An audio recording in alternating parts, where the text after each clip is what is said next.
which is that fights should take place on a football field instead of the octagon. Yeah, Joe Rogan's got this weird primal thing where he wants a fight to be as natural as possible, and he isn't a fan of the idea of an octagon because he doesn't feel like it's a natural fight. He suggested that a football field or even like an open mat like they do in Brazilian Jiu-Jitsu should be the alternative to an octagon in the UFC. This would kill the sport. This would... Can you imagine like a Leon Edwards or a Sean Strickland competing on an open mat? They're already as boring as it is in an octagon. Imagine them competing on like an open field, like Ilia Topuria, who specializes getting his opponents against the cage on an open field. This would kill the sport. If fights aren't bad enough as they are normally, this would drive it into financial issues immediately. This is going all the way in a C tier immediately.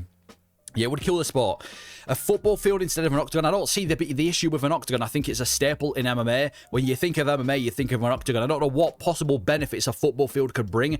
There'd be too much space. There'd be too many boring fights. Like, imagine being a pressure fighter having to compete on a football field or even like an open mat. I hate the idea of this. It would drive the UFC into financial issues. The fights would be extremely boring. There'd be no cutting people off. There'd be no backing people against the cage. There's a reason why you don't see this in boxing. There's a reason why you don't see it in kickboxing. And there's a reason why you don't see it in MMA. It would be boring. There'd be too much space. This is going to go straight into C tier. It would kill the UFC. Maybe that's Joe Rogan's plan. He wants to kill the UFC so he can get an early retirement, but that's going in C tier. One of Joe Rogan's worst takes. But not as bad as him saying that Ronda Rousey could beat 50% of men's bantamweights.